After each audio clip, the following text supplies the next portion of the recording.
Hello, YouTube. You may not know who I am. Or, well, maybe you do. I don't know. I suck at building a consistent audience.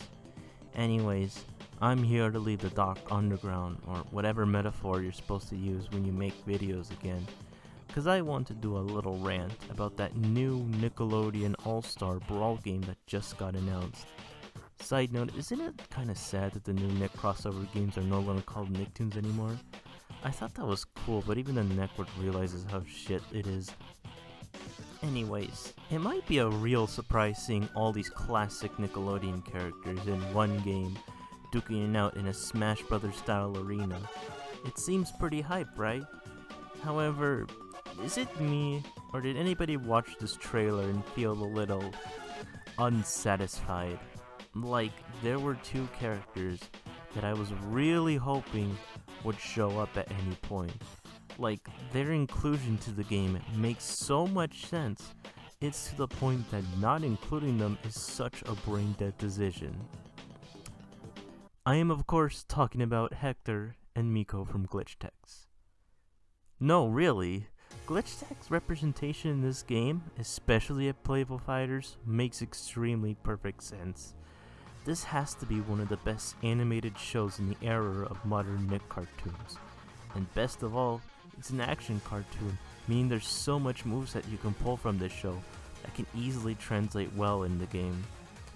It's like that same energy of people wanting Geno for Smash. But sadly, just like Geno, there's a very low chance of that ever happening. But let's put a pin on that later. Let me explain further why I think Hector and Miko would be amazing inclusion in the game. It's not just that they have a great moveset, but if you actually watch the show, you'll definitely understand why this is such a non-brainer idea. But for those unaware, let me spell it out for you. It's a show about video games. In this show, they are going through adventures inside of this tech lab thing called Hinobi Center, where they have to fight off glitches that entered into the real world by using these cool ass gadgets, and it is amazing. In some cases, they enter into the game world, including this one time we're into the house and it turns into a fucking Castlevania level. There was an episode about Pong, which was the coolest shit ever. There's so much more I can talk about, but this is a short little YouTube video and I don't want to go on for long. So hopefully, just from this thing alone, you can probably see why I think this is a perfect inclusion for the game. Not only that, but with the whole video game concept alone, you can play off of so many scenarios.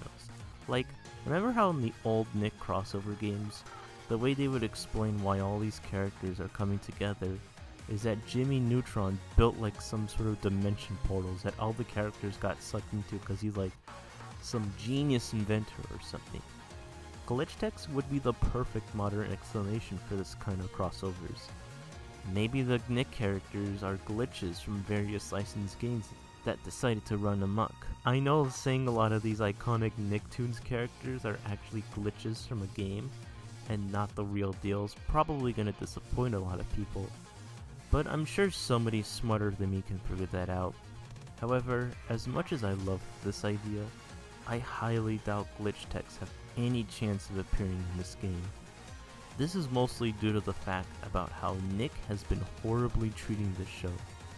This was in development hell for years, and when it came out, there was no single advertisement for it, so they really just dumped this show somewhere hoping that no one even notices. And what makes this even more yikes is that the crew had been laid off by the time the show had its trailer came out. Wow.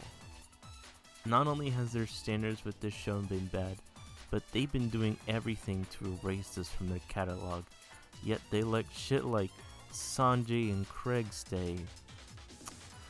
Really? Now some of you might be saying, Tail, this game's probably just gonna suck like the rest of licensed games out there. Why do you really want this? I mean, I don't know if you really said that, but pretend you'd ask that to me. Well, first off, this game might actually do well considering the same people who made this did Slap City in their games. That got pretty good reviews. And second, I just really wanted to show off how awesome glitch text is and how terrible Nick handled this. It almost kinda hurts to think about. As we can see from these past few games, Nick really wants to get back at making crossover games like in the 2000s. And like I said, a show centered around video games would be a perfect fit to establish this new generation of crossovers. Even if this show bombed, they should still try to represent this in some way just for that concept alone. I mean, hey, it worked for Earthbound, so why not glitch text? Maybe if more people can watch this show, we might get a movement around here to add these characters in, like Gino or the Isaac crowd. I don't know, it can happen, but I guess we'll have to see. I hope you guys like my little rant here. Maybe I'll get back into making videos. I don't know. I just wanted to make this little thing. Let's see what the next video brings us at this point. Later. Also, one more thing, Garfield should be in this game too. So you're dead ass saying that this game was in development around the time Viacom acquired the rights to him, which means you're somewhat implying that I can play as Garfield in an official Smash Brothers clone? And don't you even get me with that excuse of, oh, they can't think of a moveset, he's just a fat lazy cat. Wrong! There are so many games out there where he's just beating the crap out of everybody. It can work. If he's not in it, then what was the point of getting this license?